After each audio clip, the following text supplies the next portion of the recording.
Então, nós estamos estudando Romanos capítulo 3.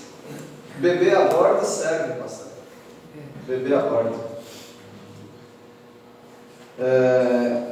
Romanos 3, a partir do versículo 21, nós estamos falando sobre justificação. A condenação do homem é totalmente justificada. Parece bobagem falar assim, né? Mas Deus está totalmente justificado em mandar o incrédulo para o inferno.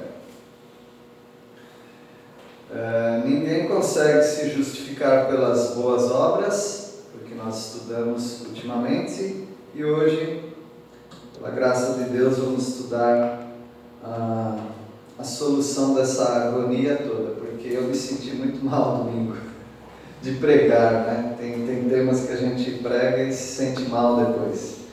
Eu falei, mas não é para me sentir culpado, mas eu me sentia culpado, como se eu estivesse acusando as pessoas de algo que a palavra de Deus diz, né? Mas é assim mesmo, nós que pregamos não escolhemos os temas, às vezes escolhemos, né? Mas se nós não escolhermos, eles precisam ser transmitidos conforme Deus mandou. E o que nós estudamos aqui até o momento na culpabilidade foi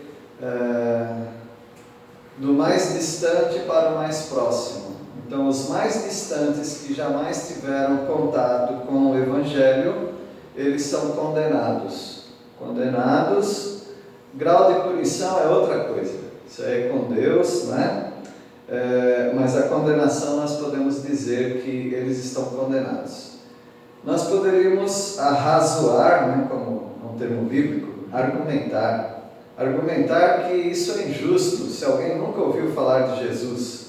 Mas a palavra de Deus diz que eles são indesculpáveis. Se Deus é o Criador, conhece cada pessoa, cada situação, cada cultura, civilização, e Ele diz que essas pessoas que jamais tiveram contato com o Evangelho são indesculpáveis, então nós temos que reconhecer isso e dizer, biblicamente, que são indesculpáveis, porque eles não passaram o primeiro teste, que é o teste de reconhecer que há um Criador.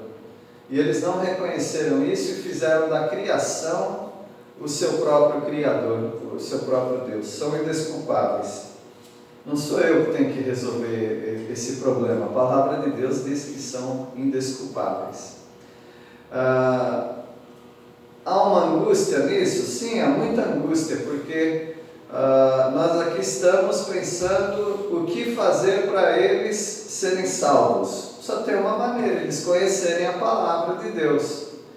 Então, se nós realmente estamos muito, mas muito preocupados com algum povo, então a gente trata de arrumar as malas e ir até esses povos que não têm a salvação. Agora, nós não conseguimos resolver o problema de todos, mas já foi discutido muito isso por gente que pensa no assunto de missões, que as igrejas, elas contribuem muito pouco com o trabalho missionário transcultural, tanto financeiramente quanto com recursos de pessoal. Eu louvo a Deus pela nossa igreja, e a gente precisa tomar cuidado para não sermos orgulhosos.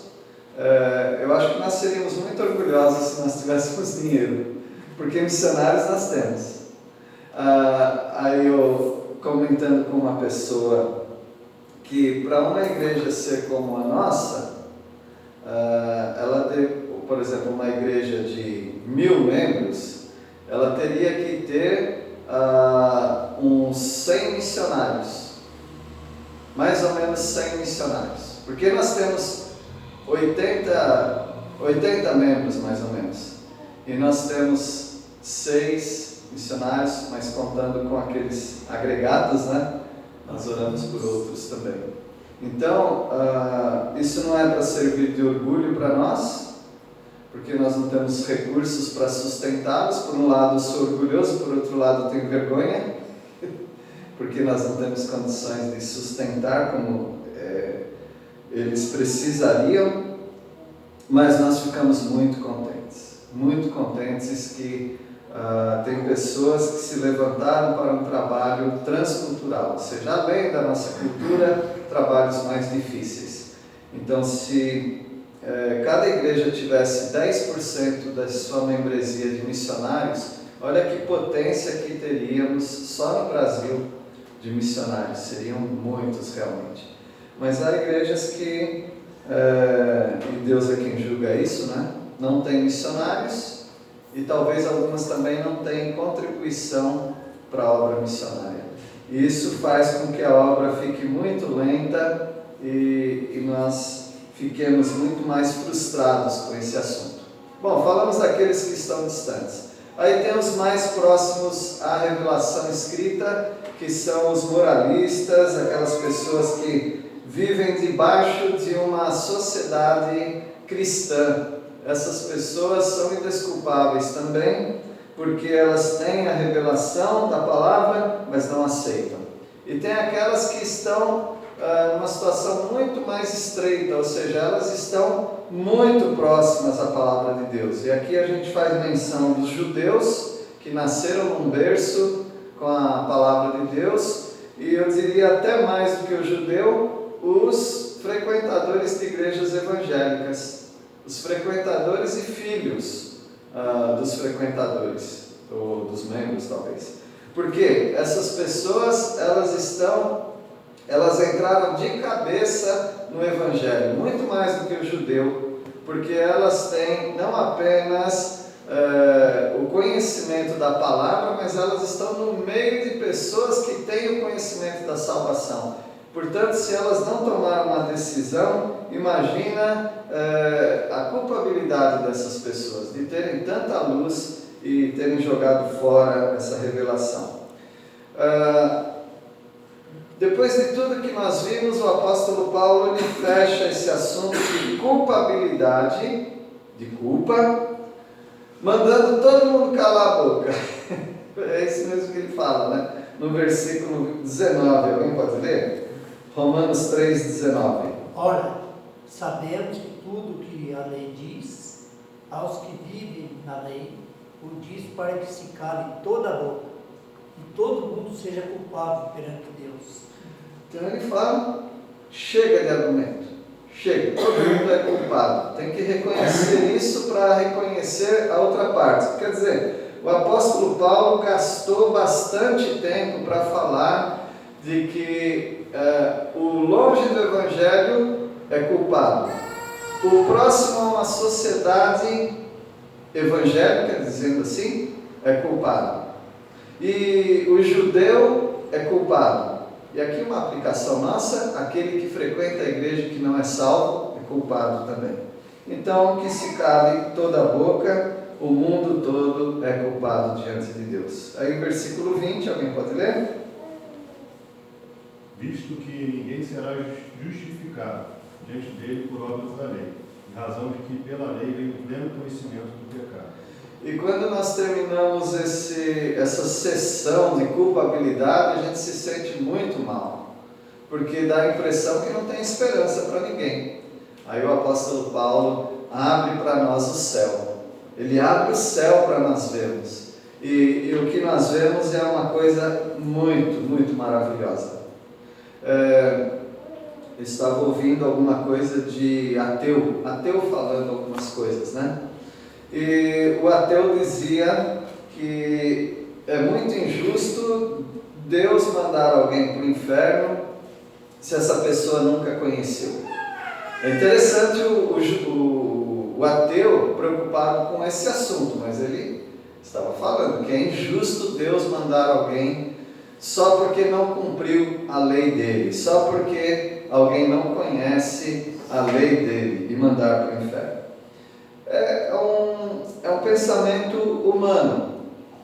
Agora, adiantando aqui o nosso texto, será que ele acha que é injusto Deus ter mandado o filho dele para morrer na cruz, sendo que o filho dele não fez nada? Ele não está preocupado com isso, talvez. Mas a solução está aí. Todos esses que nós mencionamos, se eles chegam a ter o conhecimento da salvação em Cristo, é só isso. aceitar a salvação em Cristo Jesus. E é dessa maneira que o apóstolo Paulo apresenta o assunto de como um pecador pode ser justificado de seus pecados. A palavra justificação, ou o conceito justificação, não é muito fácil.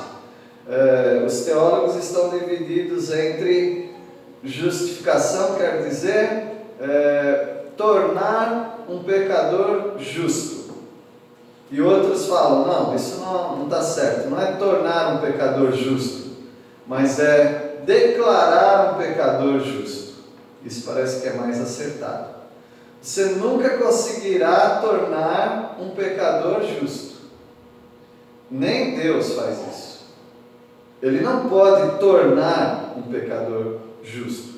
Assim como a palavra de Deus diz que ele não pode mudar, não se pode mudar a cor de um etíope.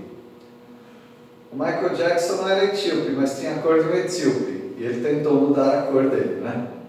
Teve alguns problemas por isso. Não é possível também, o texto fala, não me lembro o profeta que fala isso, se é Jeremias, mas que também não é possível mudar a estampa do leopardo, né? Do leopardo, as manchas dele, não dá para fazer isso. E assim como não dá também para fazer de um pecador alguém justo. Não dá para fazer isso. Uma vez que você cometeu um pecado, nunca mais você é justo. Nunca mais.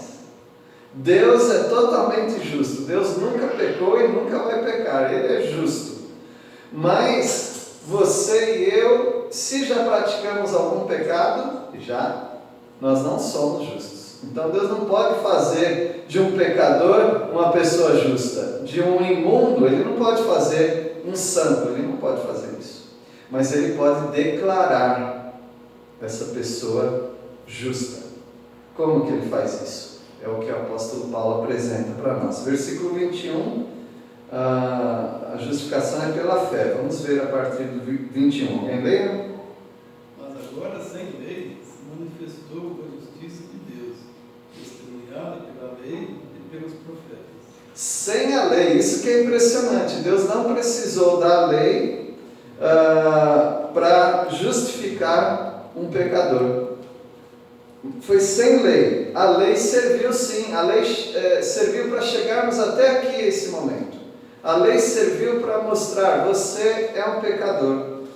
E através da lei nós estávamos perdidos. E isso é muito, muito bom no sentido de evangelismo.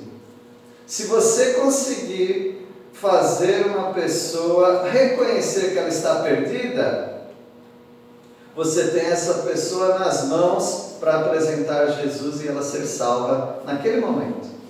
Mas para chegar até esse momento, meus irmãos, é muito difícil. Porque as pessoas estão resistentes à ideia de que elas são pecadoras. Versículo 22. Somos declarados justos diante de Deus por meio da fé em Jesus Cristo. E isso se aplica a todos que creem, sem nenhuma distinção. Olha que versão boa. Que versão é essa aí, João?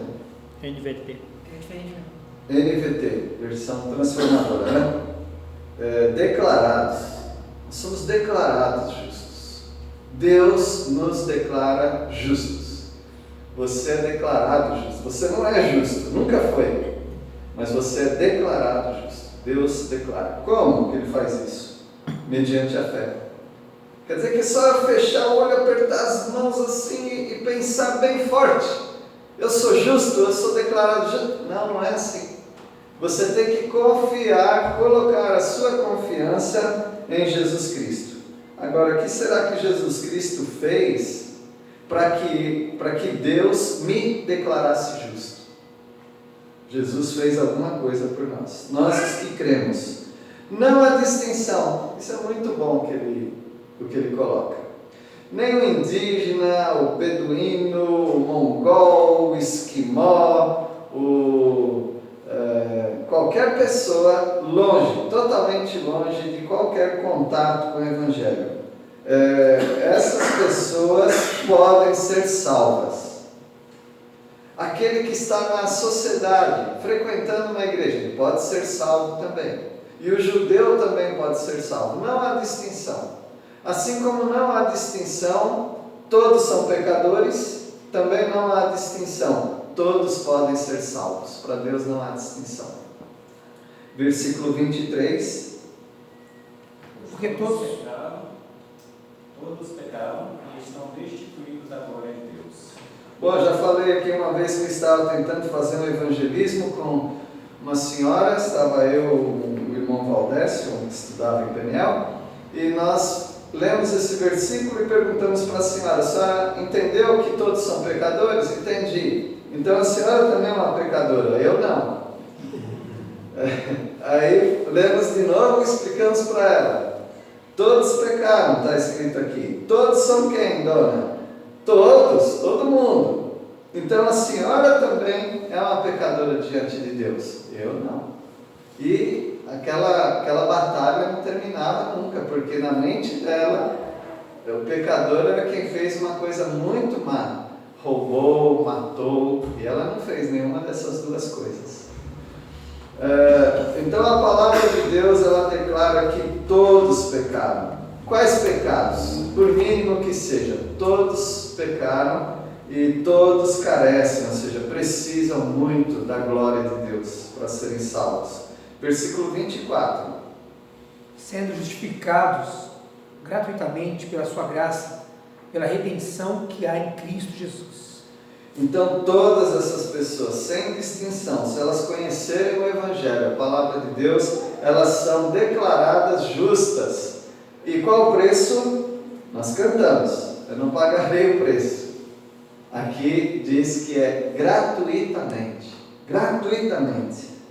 pela graça, que já é uma redundância, né? Se é de graça, é pela graça, então não se paga nada por isso. Mediante a redenção que há em Cristo. Cristo Jesus viu um grande mercado de escravos. Antigamente em Roma, no Império Romano, eles tinham feiras. Feira que vendia frutas, feira que vendia carne, e na feira também tinha uma banca de escravos. Você podia comprar um escravo. Então, esse mundo é como um mercado de escravos. E Jesus, ele comprou esses escravos. Você era um escravo de Satanás. E você foi comprado por Jesus. Aí a palavra redenção. Essa é a palavra redenção. Comprado no mercado de escravo. E Jesus Cristo quem fez isso. Versículo 25, alguém pode ler? A quem Deus propôs o seu sangue como propiciação mediante a fé, para manifestar a sua justiça, por ter Deus, na sua tolerância, deixado impunes os pecados anteriormente cometidos. Deus propôs isso. Deus fez uma proposta para o mundo. Para todos esses que nós falamos, que são pecadores, todos. A proposta de Deus é a seguinte: você, pecador, creia em Cristo Jesus, o meu Filho. Eu dei o meu Filho para morrer, para derramar o sangue. E Ele morreu por você. Ele é justo. O que Ele fez? Ele morreu a morte que seria sua, porque não existe essa ideia na Bíblia de que Deus perdoa pecados, simplesmente. Deus não pode fazer isso, porque Deus obrigou a si próprio a não fazer isso. Deus não pode olhar para um pecador e está perdoado, todo mundo está perdoado. Não, Ele nem faz isso escolhendo algumas pessoas, nem faz isso com todo mundo. Para que a pessoa seja declarada justa, ela precisa crer em Cristo Jesus como Salvador. Crer que a morte de Jesus não serviu como um martírio. Ele é um mártir de uma causa. A morte de Jesus não foi para dar exemplo de bondade. Não, a morte de Jesus foi substitutiva. Se você não crer nisso, você não pode ser salvo. Mas se você crer nisso, a proposta está em pé. Você creia nisso e eu te declaro justo. É assim que Deus escolheu. O sangue de Jesus, ele é visto aqui como propiciação. Propiciatório era a tampa da arca. Uma vez por ano, os sumos sacerdotes, ele levava um sangue do animal abatido e ele derramava aquele sangue naquela tampa. E Deus olhava do alto e ficava satisfeito. Deus ficava propiciado, ou seja, o pecador poderia ser aceito por Deus por causa desse sangue. Por isso aquele publicano, ele ora a Deus: ser propício a mim. Propiciatório, propiciação, ser aceitável. E alguém só pode ser aceito por Deus através do sangue de Cristo. Ele tem que crer que Cristo Jesus morreu por causa dos pecadores. E é assim que Deus manifesta a justiça. E Deus foi tolerante até agora. Até a crucificação, Deus foi tolerante para com os pecados passados. Isso aqui, se for interpretado errado, você vai dizer que antes não estava valendo. Ou seja, quem morreu sem conhecer a cruz de Cristo, então essas pessoas foram automaticamente perdoadas. Não é isso que ele está dizendo. Ele está dizendo que mesmo que essas pessoas não viram a Jesus, elas sacrificavam animais. E esses sacrifícios eram tendo em vista aquele que viria, Jesus Cristo. Por isso Deus, na tolerância, ele deixou impunes, sem punição, aqueles pecados. Essas pessoas morreram e não foram para o inferno. Elas foram para o seio de Abraão, que é um lugar que havia antes de Jesus Cristo.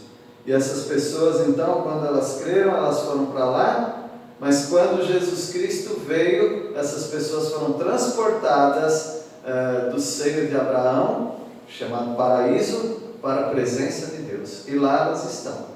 E hoje, quando algum irmão em Cristo parte desse mundo, ele não vai para o seio de Abraão, para o paraíso. Ele vai direto para a presença de Deus. É assim que funciona agora. Tem muitos versículos aí, mas a gente não está mencionando. Bom? Versículo 26. Tendo em vista a manifestação da sua justiça no tempo presente, para ele mesmo ser justo e o justificador daquele que tem fé em Jesus. Então Deus estava, por assim dizer, né? Deus estava numa enrascada. Deus estava pressionado, como se isso fosse possível. Estou só falando, como diz Paulo, falando como um louco, falando como um homem. Deus estava numa encruzilhada. Por quê? Deus é bom e Deus quer salvar o pecador. Mas o homem é mau, é pecador e merece a morte. Como que Deus resolve esse dilema? Eu quero mostrar o meu amor perdoador para o pecador, mas eu não posso. Porque Deus não pode simplesmente falar: está perdoado. Vou contar uma história que Billy Graham contou num vilarejo. Aconteceu num vilarejo. Um cidadão estava com o carro dele em alta velocidade e o policial da estrada o parou e levou até o juiz.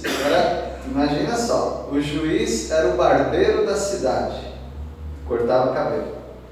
E aí o policial levou o cidadão até a barbearia para ele encontrar o juiz. E ele estava diante do juiz e ele contou, o guarda falou que ele estava além da velocidade e tudo mais. Ele falou para o cidadão: você tem que pagar uma multa, mas eu vou pagar a multa por você. Aí ele pegou da caixinha da barbearia e colocou na caixinha do tribunal do vilarejo, da cidade. Então ele pegou do dinheiro dele e colocou lá. Você está livre agora. Você é declarado justo. Sua dívida está paga. Então o Hal Lindsey, que escreveu um livro, citou essa história.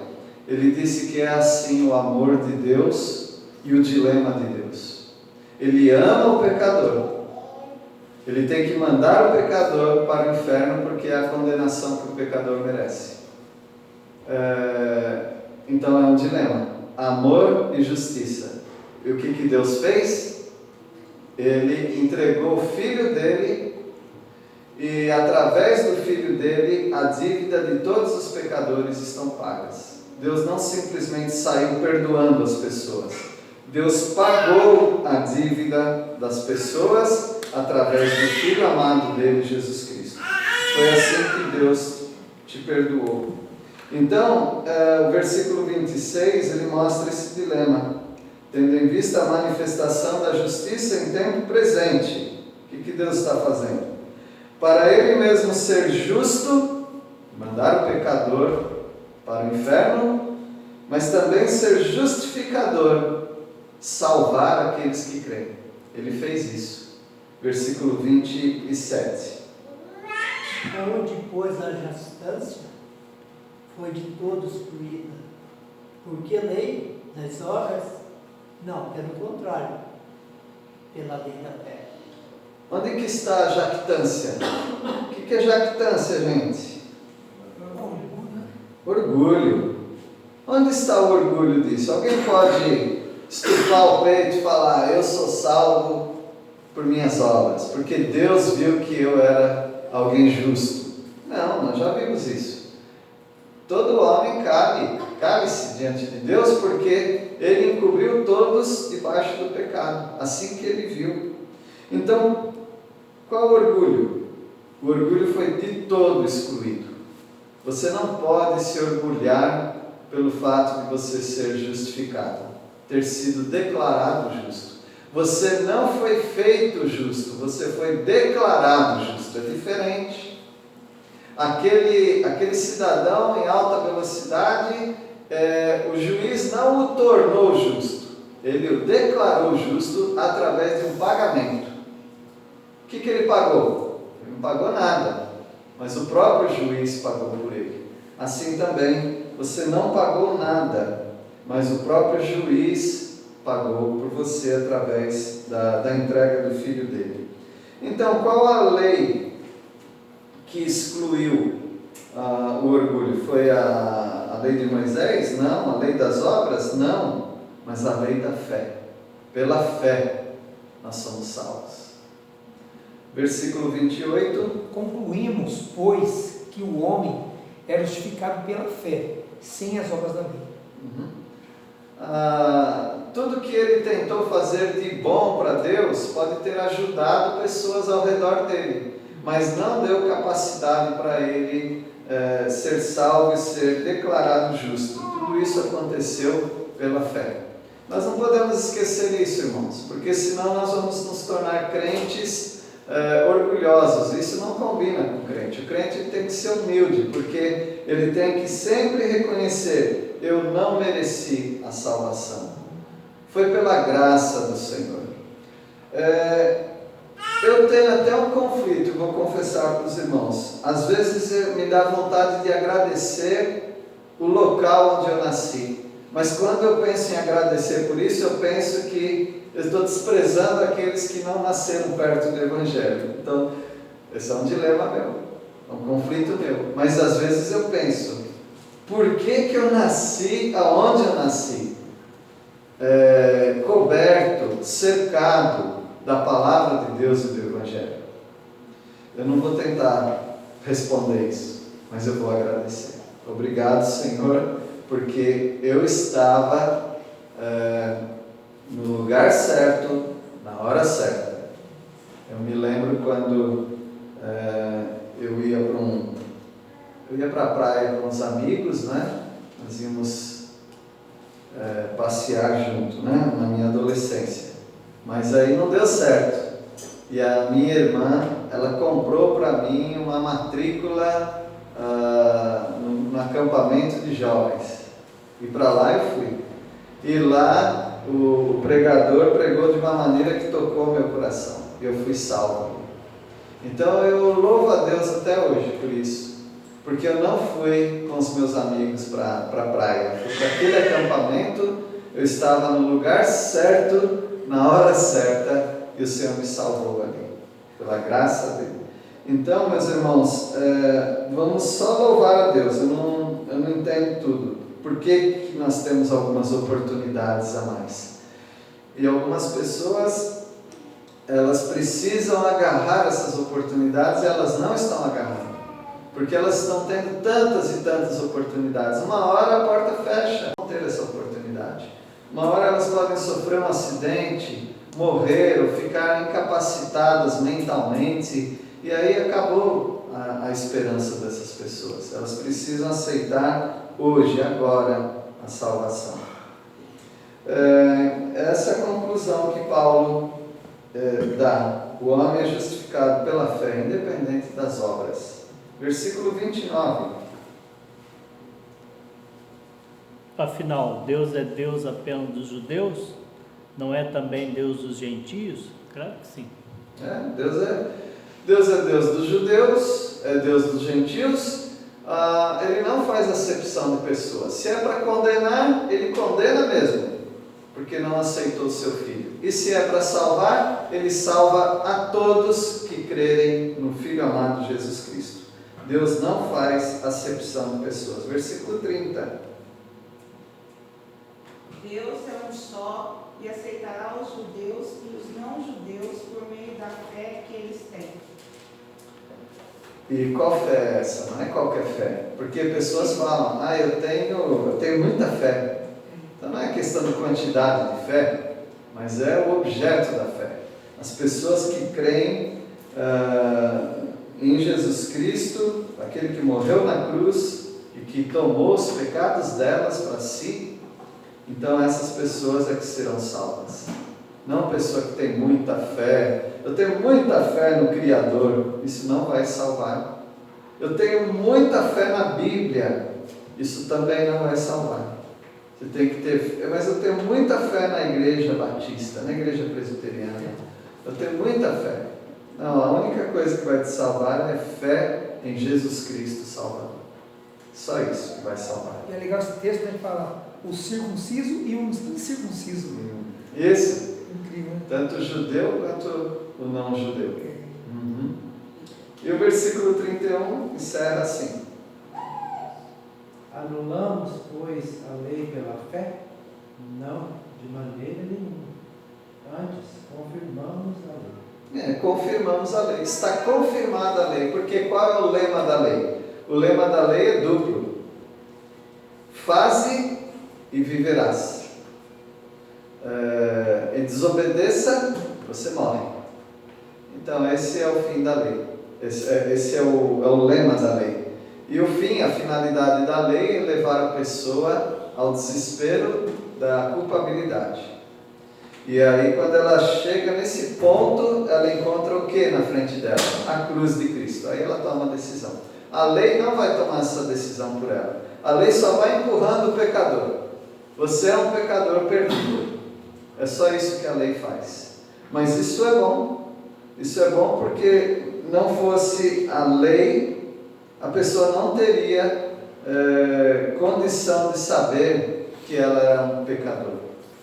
Claro, nós já estudamos sobre a consciência. Mas a consciência, ela não é completa para levar a pessoa até a salvação em Cristo Jesus. Por isso nós precisamos da lei escrita, da palavra de Deus. E nós temos, e graças ao bom Deus, nós compreendemos, e esse é o modo legítimo de se interpretar a lei. A lei serve como um condutor. Ela te conduz até ao desespero. É isso que a lei faz. E quando você chega no ponto do desespero, lá está Jesus Cristo, como a oferta de salvação, de redenção para os seus pecados. Amém, meus irmãos? Amém. Somos justificados. Nunca fomos e nunca seremos justos, mas fomos declarados justos porque Jesus Cristo fez isso por nós. Tomou a nossa culpa. Vamos orar. Agradecemos a Deus pela justificação que temos em Cristo Jesus. nós jamais pagaremos esse preço tão maravilhoso. Foi de graça e nós aceitamos, e através disso, Deus, o que resta para nós é sermos melhores servos para o Senhor. E pedimos essa tua graça também, de nos conduzir na vida cristã da maneira como o Senhor quer. Nós oramos em nome do teu Filho amado, Jesus.